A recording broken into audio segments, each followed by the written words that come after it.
So hey everyone, welcome again. And in this session, we are going to talk about a new topic जो रहने वाला हमारा NCF 2005 with special reference to language education. ठीक है, और यहाँ पे आप सभी का एक कोर्स है जिसका कोड है 103 एंड लैंग्वेज कम्पिटेंसीज एंड कम्पिटेंसी हो गई कम्पिटेंस एंड कम्युनिकेशन स्किल्स। तो वहाँ पे एक टॉपिक है आपका यूनिट नंबर सेकंड टॉपिक 2.3। तो जिसके अंदर क्या है कि आपको बताना है कि जो NCF 2005 आया था हमारा नेशनल करिकुलम फ्रेमवर्क, इसमें जो है क्या क्या गाइडलाइंस दी गई थी, क्या क्या फ्रेमवर्क जो है वो दिया गया था फॉर लैंग्वेज एजुकेशन। ठीक है, तो यहाँ पे एकदम सरल तरीके से हम आपको चीज़ें यहाँ पे कवर करने की कोशिश करेंगे। वीडियो को एंड तक ज़रूर देखिएगा, बहुत हेल्प होने वाली है आपकी। तो सबसे पहले जब भी आप इसको शुरू करोगे तो थोड़ा सा इंट्रोडक्शन लिखना है आपने, ठीक है, ताकि आप जो है थोड़ा सा बेसिक जो है वो लिख सको।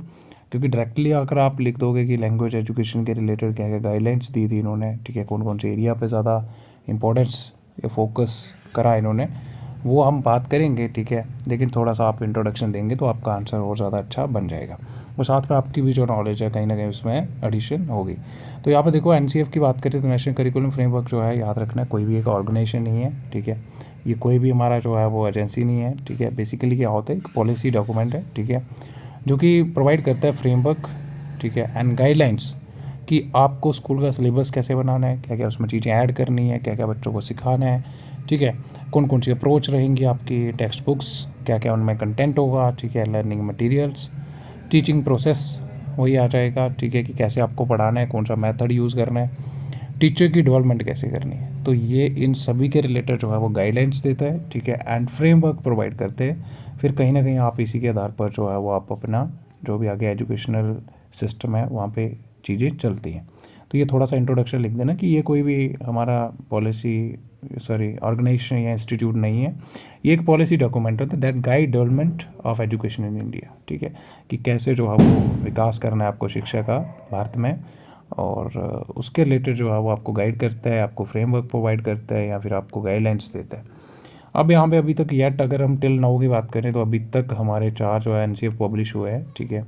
और ये पब्लिश किसके द्वारा किए जाते हैं, that's a most important point, NCERT के द्वारा किए जाते हैं, ठीक है। और NCERT कब बना, 1961 में, एंड इसका हेडक्वार्टर है न्यू दिल्ली।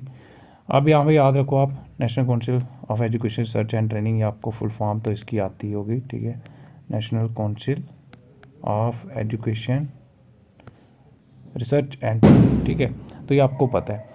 अब 1975 में हमारा जो है वो पहला NCF आया, ठीक है, उसके बाद 1988 में आया, फिर 2000 में आया एंड 2005 में आया। यहाँ पे थोड़ा से एरियाज़ के बारे में बात करेंगे, क्या क्या इन्होंने ज़्यादा गाइडलाइंस दी हैं, किस सब्जेक्ट के ऊपर ज़्यादा फोकस करा। तो यह 1975 की बात करें तो यहाँ पे जनरल साइंस जो है वो कंपलसरी सब्जेक्ट इन्होंने बोला कर दो, ठीक है। और जब भी आप साइंस पढ़ाओगे तो ज़्यादातर आप फोकस करोगे एक्टिविटीज़ पे, यानी गतिविधियाँ जो है वो आप, ऐसे नहीं है कि सीधा लेक्चर मेथड का यूज़ करा एंड बच्चों को जो है वो रटाने को बोल दिया, ऐसा नहीं है। जब भी आप साइंस पढ़ाओगे तो एक्टिविटी बेस्ड आप जो है वो साइंस पढ़ाओगे, यानी बहुत सारी गतिविधियाँ एक्सपेरिमेंट्स वगैरह करवाओगे ताकि बच्चा जो है वो एक्टिवली इंगेज रहे टीचिंग लर्निंग प्रोसेस में। 1988 की बात करें तो थोड़ा सा लिख देना, वैसे लिखना चाहते हो आप तो। 1988 की बात करें तो साइंस करिकुलम जो है वो लर्नर सेंटर्ड, मतलब इन्होंने रिकमेंड करा, गाइडलाइन दी, ठीक है, कि जो भी आपका साइंस का करिकुलम होगा, पाठ्यक्रम होगा विज्ञान का, वो छात्र केंद्रित होगा, यानी बच्चे के हिसाब से होगा, ठीक है। एंड ऑल डोमेन्स डेवलपमेंट जो है वो आप कवर करोगे, ठीक है। तो ये आपको बेसिक पता भी होना चाहिए कौन कौन से डोमेन्स होते हैं बच्चे की डेवलपमेंट के, जैसे आपको पता है सोशल डेवलपमेंट उसकी, ठीक है, फिर उसकी मॉरल डेवलपमेंट हो गया, ठीक है, इंटेलेक्चुअल जिसको हम कोग्निटिव डेवलपमेंट बोलते हैं, संज्ञानात्मक विकास हो गया, इमोशनल डेवलपमेंट हो गया। तो ये कुछ एरियाज़ थे जहाँ पे इन्होंने ज़्यादा फोकस दिया या फिर गाइडलाइंस दी इसके रिलेटेड। 2000 की बात करें तो EVS जो है वो प्राइमरी लेवल पे इन्होंने बोला कि आप जो है वो इसको इनकॉर्पोरेट करोगे, एंड साइंस एंड टेक जो है वो अपर प्राइमरी लेवल पे आप जो है वो पढ़ाओगे। अब 2005 की बात करें तो दैट्स अ मोस्ट इंपॉर्टेंट, ठीक है। एंड यहाँ पे कुछ इन्होंने फोकस्ड एरियाज़ जो थे वो क्या क्या थे कि लर्निंग विदाउट बर्डन, यानी अधिगम या फिर हमारी सीखने की जो प्रक्रिया है वो होगी लेकिन बिना बर्डन के, बच्चों के ऊपर बर्डन नहीं होगा, और सिलेबस रिड्यूस कर दिया इन्होंने, ठीक है, that's a very important point. और एज अप्रोप्रिएट कंसेप्ट लेके आए, आइडिया जो है कि बच्चों की एज के हिसाब से जो है वो आप उनको सिखाओगे। And last one is the not least कि आप जो है वो रट्टा लर्निंग जो है यानी सीखने की जो प्रक्रिया है क्रैमिंग करके, वो उससे अवॉइड करोगे आप। कहीं ना कहीं जो भी नॉलेज आप बच्चे को इम्पार्ट करोगे उसकी रियल लाइफ से आप उसको कनेक्ट करोगे। एंड स्ट्रेस फ्री और सपोर्टिव क्लासरूम इन्वायरमेंट आपको प्रोवाइड करना है लर्नर्स को। तो ये कुछ आप NCF 2005 के इम्पोर्टेंट जो है वो गाइडलाइंस जो है वो आप लिख सकते हो। देन आ जाएगा NCF for foundational stage and NEP 2020, ठीक है। तो ये न्यू एजुकेशन पॉलिसी जो हमारा 2020 आया है, ठीक है। तो उसके हिसाब से यहाँ पे थोड़ा सा इन्होंने फाउंडेशन स्टेज जो हमारी अभी नए आया है, जैसे आपको पता है पहले क्या होता था कि जो भी प्राइवेट इंस्टीट्यूट होते थे या स्कूल्स होते थे वहाँ पे नर्सरी, LKG, UKG ये सारे चलते थे, लेकिन गवर्नमेंट स्कूल्स के अंदर ये चीज़ें नहीं थी। तो यहाँ पे इन्होंने मेन जो है वो फाउंडेशन स्टेज, जिसमें 3 to 8 ईयर्स आपकी एज रहेगी बच्चों की, फोकस रहेगा यहाँ पे मेन, दैट इज़ ECCE, तो that is early childhood care and education. तो इस पे ज़्यादा फोकस्ड एरिया, यानी इन्होंने फोकस किया कि आप जब भी बच्चों को पढ़ाओगे, ठीक है, तो आपको उसको प्रॉपर केयर देनी है। फ्लेक्सिबिलिटी, मल्टीडिसिप्लिनरी हो गया। एजुकेशन जो है वो ज़्यादातर इंक्लूसिव, स्किल ओरिएंटेड होगी, ठीक है। इंक्लूसिव मतलब समावेशी शिक्षा, कि आप सभी बच्चों को, चाहे वो नॉर्मल बच्चे हैं, चाहे वो फिज़िकली या जिनको आप बोलते हो स्पेशली एबल्ड चिल्ड्रन है, तो सभी को आप सिंगल रूफ के अंदर या क्लासरूम में पढ़ाओगे। और स्किल ओरिएंटेड होनी चाहिए हमारी एजुकेशन, ना कि ओनली फॉर मार्क्स, ग्रेड्स। बच्चों के अंदर स्किल्स जो है, कौशल जो है वो विकसित करना है आपको, और नो रोट लर्निंग। तो ये थोड़ा सा यहाँ पे एकदम आइडिया आपको मिल गया होगा, ठीक है। तो ये आप लिख सकते हो। देन NCF जो हमारा है, नेशनल करिकुलम फ्रेमवर्क, इसके क्या क्या गोल्स होते हैं, ठीक है, तो ये आपको पता होने चाहिए। तो NCF के गोल्स की बात करें तो होलिस्टिक डेवलपमेंट, यानी बच्चे का सर्वांगीण विकास करना है। सारे के सारे डोमेन्स जो है बच्चे की डेवलपमेंट के, वो उनका आपको विकास यहाँ पे करना है। देन आएगा स्किल डेवलपमेंट, बच्चे के अंदर कौशल जो है वो विकसित करना है आपको। एंड जैसे बहुत सारी स्किल्स आती हैं, क्रिएटिविटी हो गया, ठीक है, solving problems and so on. Teacher का रोल क्या रहेगा इस पर भी ज़्यादा, क्योंकि टीचर का रोल पहले क्या होता था, जैसे आपको पता है एडुकेटर होता था, लेकिन अभी मॉडर्न कंसेप्ट के हिसाब से या मॉडर्न एजुकेशन के हिसाब से टीचर जो है वो फैसिलिटेटर का रोल निभाएगा, ठीक है, ना कि एडुकेटर का। मतलब बच्चे को फैसिलिटेट करेगा, बच्चा खुद कंस्ट्रक्ट करेगा, और बच्चा जो है वो एक्टिवली जो है वो नॉलेज को कंस्ट्रक्ट करेगा। मदर टंग आ जाएगा, इसको ज़्यादा इन्होंने बढ़ावा दिया, ठीक है, या भी ये भी इनका गोल है। कल्चर रूटेडनेस, ठीक है। तो कल्चर रूटेडनेस का मतलब हो गया कि जो भी आपका कल्चर, संस्कृति है, कहीं ना कहीं जो भी कंसेप्ट हैं रिलेटेड टू कल्चर, वो भी आप इनकॉर्पोरेट करोगे सिलेबस करिकुलम के अंदर, ठीक है। टेक्नोलॉजी इंटीग्रेशन, ये भी इनका गोल है कि ज़्यादा से ज़्यादा, ताकि हम बच्चों को जो है वो जब भी टीचिंग लर्निंग का प्रोसेस चले तो वहाँ पे हम टेक्नोलॉजी का यूज़ कर सकें, ICT टूल्स वगैरह। चाइल्ड सेंटर्ड एजुकेशन, ठीक है, ये भी इनका गोल है कि हमें बच्चा यानी बाल्य केंद्रित शिक्षा जो है वो लेके आना है। असेसिबल एंड इन्जॉयबल एजुकेशन, कि हमारी एजुकेशन ऐसी होनी चाहिए कि बच्चा इन्जॉय करे उसको, ठीक है, ना कि बच्चे को बर्डन लगे, स्ट्रेस ऐसा नहीं होना चाहिए। असेसिबल होनी चाहिए, यानी हर एक बच्चा जो है वो एजुकेशन जो है वो क्या कर पाए, अप्रोच कर पाए या एजुकेशन ले पाए, ठीक है। तो ये कुछ इनके NCF गोल्स आ जाएंगे। अगर लिखना चाहते हो तो आप लिख सकते हो। उसके बाद आ जाएगा हमारा दैट्स जो हम पढ़ेंगे अभी, वो है हमारा क्या, वो है NCF 2005 with special reference to language education, कि इन्होंने लैंग्वेज एजुकेशन के रिलेटेड क्या क्या गाइडलाइंस, क्या क्या फ्रेमवर्क, क्या क्या फोकस्ड एरियाज, क्या क्या इंपॉर्टेंट एरियाज या फिर सुजेशन जो है वो प्रोवाइड करी। तो NCF 2005 की बात करें तो इन्होंने स्पेशल एम्फेसाइज करा इंपॉर्टेंस ऑफ लैंग्वेज एजुकेशन को, ठीक है। एंड टीचर का रोल क्या रहेगा in shaping a student language development, कि जो हमारा एक शिक्षक है उसकी क्या भूमिका रहेगी बच्चे के भाषाई विकास में, ठीक है। अब की पॉइंट्स की बात करें तो बहुत सरल तरीके से यहाँ पे लिखा हुआ है, ठीक है। तो पहले तो इन्होंने 3 लैंग्वेज फार्मूला जो है इसको ज़्यादा और ज़्यादा बढ़ावा दिया, ठीक है। तो NCF 2005 की बात करें, उन्होंने रिकमेंड करा 3 language formula to address the linguistic diversity of India. देखो आपको पता है इंडिया के अंदर अगर हम बात करें तो अराउंड 1600 यानी 1600 अप्रॉक्स जो है वो हमारी मदर टंग लैंग्वेज बोली जाती है, ठीक है। और इन्होंने बोला कि बच्चों को जो है वो हम एक भाषा नहीं सिखाएंगे, ठीक है, 2-3 भाषाएं सिखाएंगे। तो उसी के तौर पर इन्होंने 3 लैंग्वेज फार्मूला दिया, ठीक है, जिसमें क्या था कि नॉन हिंदी स्पीकिंग स्टेट्स में आप जो है वो फर्स्ट लैंग्वेज उनको मदर टंग या रीजनल लैंग्वेज जो भी बोलते हैं वो सिखाओगे। सेकेंड लैंग्वेज आप हिंदी, बात कहाँ पे हो रही है, नॉन हिंदी स्पीकिंग स्टेट्स में, तो सेकेंड लैंग्वेज आप क्या सिखाओगे उनको, हिंदी। एंड थर्ड लैंग्वेज आपका आएगा इंग्लिश और any modern language.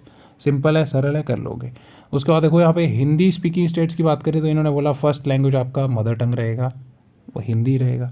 Second language की बात करें तो इंग्लिश और language not spoken in area, मतलब वहाँ पे उस रीजन के अंदर जो भाषा नहीं बोली जाती है वो सिखाओगे, या फिर इंग्लिश। और थर्ड आ जाएगा आपका इंग्लिश या फिर मॉडर्न लैंग्वेज। अगर आप यहाँ पे इंग्लिश नहीं सिखाते हो तो फिर इंग्लिश थर्ड सिखाओगे, अगर यहाँ पे इंग्लिश सिखा रहे हो तो फिर यहाँ पे कोई मॉडर्न लैंग्वेज आप सिखाओगे। इवन कि इन्होंने ये भी बोला कि संस्कृत आप जो है उनको एज मॉडर्न इंडियन लैंग्वेज सिखा सकते हो, ठीक है। ये कुछ 3 लैंग्वेज फार्मूले के रिलेटेड आ गया। उसके बाद आएगा मल्टीलिंगुअल क्लासरूम। तो इनका यही था कि जब भी आप पढ़ाओगे तो आप एक से ज़्यादा भाषा का यूज़ करोगे, ठीक है, उपयोग करोगे शिक्षा को प्रदान करने में। प्रमोट मल्टीलिंगुअलिज्म, कल्चर जो है उसको आपको बढ़ावा का देना है, एंड यूज़ करना more than one language in the classroom. तो ये भी इन्होंने रिकमेंड करा। और देन आ जाएगा रीडिंग, ठीक है, कि ज़्यादा से ज़्यादा आपको रीडिंग को जो है वो बढ़ावा देना है जब भी आप प्राइमरी क्लासेस में बच्चों को पढ़ा रहे हो लैंग्वेज। देन आएगा टीचर फ्लुएंसी। तो इसका मतलब ये हो गया कि कहीं ना कहीं जो भी भाषा आप टीचर बच्चों को सिखा रहा है तो पहली बात तो टीचर की उसमें प्रोफिशेंसी होनी चाहिए, ठीक है। तो teacher should be fluent in the language they are teaching. तो पहले तो उसको प्रॉपर पता होना चाहिए, ठीक है, प्रॉपर कॉम्पिटेंसीज होनी चाहिए। अगर टीचर ही जो है वो कॉम्पिटेंट होगा उस भाषा के अंदर तो तभी वो सिखा पाएगा। देन आएगा मदर टंग। मदर टंग की बात करें तो यहाँ पे देखो इन्होंने बोला कि जब भी आप प्राथमिक स्तर पे बच्चों को एजुकेशन प्रदान करोगे, शिक्षा, तो यहाँ पे आपको मदर टंग का यूज़ करना है। सो ये भी सिंपल पॉइंट है। देन आएगा लैंग्वेज क्लास अपॉर्चुनिटीज़, कि बच्चों को जब भी लैंग्वेज की क्लास हो रही है ये नहीं है कि हाँ आप आए, ठीक है, सिंपली रूल्स लिखा दिए, grammars rules and etcetera etcetera, और बच्चों को बोला क्रैम करो, ऐसा नहीं होना चाहिए। बच्चों को जो है वो एक्टिव पार्टिसिपेशन का मौका दो, ठीक है, अपॉर्चुनिटीज़ प्रोवाइड करो। जैसे स्टोरीज उनसे आप जो है रिसाइट करवा सकते हो, ठीक है, रीडिंग करवा सकते हो, पोइम्स रिसाइट करवा सकते हो, सॉन्ग्स हो गए, drama etcetera. Link children to their cultural heritage to understand their own experiences and to develop sensitivity to others. ये वही आ जाएगा कि बच्चे को यहाँ पे हम लिंक करेंगे कल्चर हेरिटेज से, उनकी जो कल्चर हेरिटेज चलती आ रही है, ताकि वो अपने एक्सपीरियंसेस के साथ साथ दूसरों के प्रति जो है वो सेंसिटिविटी डेवलप कर पाएँ अपने अंदर, ठीक है। टॉलरेंस हो गया। देन आएगा इनपुट रिच कम्युनिकेशन मटेरियल। तो मतलब आप जो भी उनको मटेरियल प्रोवाइड करोगे वो ऐसा होना चाहिए कि जिसमें बच्चा कहीं ना कहीं कुछ कम्युनिकेशनल जो स्किल्स जो है वो सीखे, ठीक है। जैसे इसमें आप टेक्स्ट बुक्स प्रोवाइड करो उनको, लर्नर चूजन टेक्स्ट वगैरह आ जाएंगे, ठीक है। और क्लास लाइब्रेरीज में ज़्यादा से ज़्यादा उनको मौका दो कि बच्चे जो है खुद लाइब्रेरीज में जाएं। And parallel books material in more than one language, that is very important point. इन्होंने बोला कि आप उनको parallel books and material provide करोगे एक से ज़्यादा भाषा में, ताकि बच्चे जो है वो एक से ज़्यादा भाषा के अंदर प्रोफिशिएंसी हासिल कर पाएँ। मीडिया सपोर्ट भी आप उनको प्रोवाइड करोगे। इवैल्यूएशन की बात करें तो ये एक इंपॉर्टेंट पॉइंट आ जाता है हमारा यहाँ पे। एनसीएफ जो हमारा 2005 था, अब इन्होंने रिकमेंड करा कि जब भी आप लैंग्वेज का इवैल्यूएशन करोगे, व्हाट इज़ इवैल्यूएशन? अब इवैल्यूएशन होता है मूल्यांकन करना, ठीक है, कि बच्चे ने उस चीज़ के अंदर कितना सीखा, ठीक है, तो उसका टेस्ट करना, परीक्षण करना, ठीक है, अचीव करा।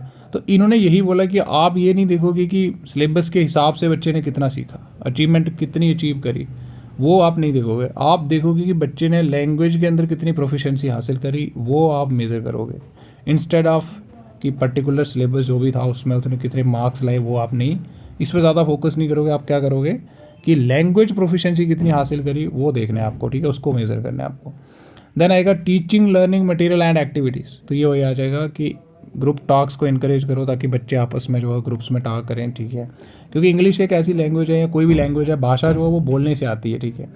Provide opportunities for individualised reading, मतलब व्यक्तिगत बच्चा जो है वो अधिगम करे, ठीक है, उसको अपॉर्चुनिटीज़ प्रोवाइड करे, बच्चा रीडिंग करे खुद एंड हर एक स्टेज में, ताकि हम कल्चर ऑफ रीडिंग जो है उसको प्रमोट कर सकें, बच्चों के अंदर हैबिट बिल्ड कर सकें। देन आएगा फ्रीडम ऑफ फ्री टॉक। तो जब भी बच्चा क्लास में, जैसे अगर क्लास हो रही है हमारी लैंग्वेज की, तो बच्चे को मौका दो कि बच्चा जो है वो फ्रीली टॉक करे, ठीक है, अपनी ओन डायलेक्ट के अंदर, ठीक है, और इससे क्या होगा, उसका कॉन्फिडेंस बिल्ड होगा, ठीक है, और स्लोली एंड स्लोली आप देखोगे कि प्रोग्रेस आएगी। लेकिन अगर आप उसको मौका ही नहीं दे रहे हो फ्री टॉक करने का, तो वो कहीं ना कहीं लैग यानी पीछे रह जाएगा, ग्रोथ में उसकी नहीं हो पाएगी। तो बच्चे को फ्रीडम देनी है फ्री टॉक की, तो ये भी इन्होंने जो है वो एक गाइडलाइन दी थी। देन आएगा कंस्ट्रक्टिविस्ट अप्रोच। तो कंस्ट्रक्टिविस्ट अप्रोच इन्होंने रिकमेंड करा कि आप जो है बच्चे को सक्रिय, यानी बच्चा खुद जो है वो एक्टिव लैंग्वेज लर्न करेगा थ्रू एक्सपीरियंसेस डिस्कशन करके, story telling etcetera. And make language learning more engaging and relevant. अब बच्चा खुद अगर इंगेज होके सीख रहा है, एक्टिव लर्नर होके सीख रहा है, तो वो अच्छे से भाषा सीखेगा एंड रेलिवेंट होगी हमारी जो भी लर्निंग होगी। अब आएगा फोकस ऑन फंक्शनल लिटरेसी।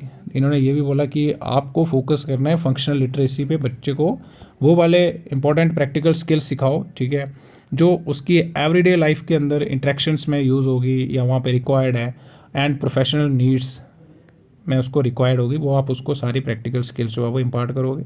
तो ये भी इन्होंने फोकस्ड एरिया आ गया। Then addressing linguistic diversity. तो लिंग्विस्टिक डाइवर्सिटी को एड्रेस यहाँ पे मतलब ये हुआ कि जो भी मल्टीलिंगुअल हमारा करिकुलम है वो तो प्रमोट करोगे ही करोगे आप, लेकिन उसके साथ साथ आपको लोकल एंड रीजनल लैंग्वेज जो भी हैं एजुकेशन के अंदर उनको आपको सपोर्ट प्रोवाइड करनी है, यानी प्रमोट करना है। सो ये भी उन्होंने एक रिकमेंडेशन दी थी या फिर गाइडलाइन दी। देन आएगा कंक्लूजन, ठीक है। तो कंक्लूजन में आप थोड़ा सा लिख देना कि फ्रेमवर्क 2005 इन्होंने एम्फोसाइज करा, ज़्यादा बढ़ावा दिया कि हमारा जो भी लैंग्वेज एजुकेशन होगा वो लर्नर सेंट्रिक अप्रोच के आधार पर होगा, बच्चा एक्टिव लर्नर होगा यहाँ पे, या भाषा जो है वो एक्सपीरियंसेस के थ्रू सीखेगा। And promote inclusivity, that's very important point कि आपको समावेशी शिक्षा को प्रमोट करना है, ठीक है, बढ़ावा देना है कि सेम रूफ में बच्चे हर एक टाइप के बच्चे को आपको सिखाना है, ठीक है। कल्चरल रिस्पेक्ट आ जाएगा and the holistic development of linguistic ability. तो मतलब जो भी लैंग्वेज के रिलेटेड एबिलिटीज़ रिक्वायर्ड होती है लर्नर के अंदर, वो आपको सारी की सारी होलिस्टिक यानी सर्वांगीण विकास करना है उसका आपने, ठीक है। हर एक स्किल जो भी लैंग्वेज के रिलेटेड है वो आपको उसको सिखानी है। तो ये कहीं ना कहीं जो है वो इन्होंने यहाँ पे एम्फेसिस करा था इन एरियाज़ के ऊपर, या रिकमेंड करा या guidelines the. So that's it, ठीक है। एक छोटा सा लेक्चर था हमारा और सिंपल सा टॉपिक था, एंड आई होप कि आपको समझ आ गया हो। कुछ नहीं है इसमें, जस्ट पॉइंट लिखो, ठीक है। 3 लैंग्वेज फार्मूला आ गया, ठीक है। उसके बाद हमने देखा कि मल्टीलिंगुअल क्लासरूम, ठीक है, एक से ज़्यादा भाषा का यूज़ होगा। रीडिंग को ज़्यादा प्रमोट करना है आपको, ठीक है। टीचर की फ्लुएंसी यानी teacher must be fluent in the language जो भी वो पढ़ाने जा रहे हैं। एंड मदर टंग का ज़्यादा यूज़ करो आप जब भी प्राइमरी यानी प्राथमिक स्तर पे आप बच्चों को पढ़ा रहे हो। लैंग्वेज क्लास अपॉर्चुनिटीज़ प्रदान करो बच्चों को, ताकि बच्चे जो है वो सक्रिय होकर सीखें, ठीक है। Input rich communicational material provide करो उनको, ठीक है, टेक्स्ट बुक्स वगैरह। देन आ जाएगा हमारा इवैल्यूएशन आपका, मैंने बताया कि किस चीज़ का होना चाहिए, लैंग्वेज प्रोफिशेंसी का, ना कि पर्टिकुलर सिलेबस में बच्चे ने कितना अचीव करा। तो इस चीज़ की ज़रूरत नहीं है, आपको ज़्यादा ज़रूरत है मेज़र करने की कि बच्चे के अंदर भाषा का जो कौशल है वो कितना विकसित हुआ। देन आ जाएगा teaching learning material and activities, ठीक है। तो इसमें भी कुछ नहीं था कि बच्चे को आपको इनकरेज करना है एक्टिविटीज़ के लिए, जैसे ग्रुप टास्क वगैरह, ठीक है। एंड उसको इंडिविजुअलाइज्ड रीडिंग की अपॉर्चुनिटीज़ प्रोवाइड करो, फ्रीडम ऑफ फ्री टॉक होनी चाहिए, एंड कंस्ट्रक्टिविस्ट अप्रोच। बच्चा जो है वो एक्सपीरियंस के थ्रू, यानी बच्चा खुद एक्टिव पार्टिसिपेंट हो गए जो है वो लैंग्वेज सीखे। देन आ जाएगा कि ऐसी उसको अपॉर्चुनिटीज़ प्रोवाइड करो। Then focus on functional literacy, ठीक है, जो भी रिक्वायर्ड है उसको एवरीडे इंटरेक्शंस में वो आप उसको सिखाओगे, practical skills. Addressing linguistic diversity की लोकल एंड रीजनल लैंग्वेजेस को भी आप सपोर्ट प्रोवाइड करोगे एजुकेशन में, ठीक है। और कंक्लूजन में आप लिख दोगे इसी के बारे में। So that's it, and I hope कि कहीं ना कहीं ये भी लेक्चर आपके लिए हेल्पफुल रहा होगा, ठीक है। एकदम सिंप्लीफाइड तरीके से यहाँ पे चीज़ें लिखी गई है, और अगर ये आपके सच में कहीं हेल्पफुल रहा है, ठीक है, तो चैनल को आपने सब्सक्राइब करना है, ठीक है, और कुछ नहीं करना है आपने, और वीडियो को लाइक करना नहीं बोलना आप लोगों ने। सो आज के लिए इतना ही, मिलते हैं अगली वीडियो में, तब तक के लिए bye bye and have a good day.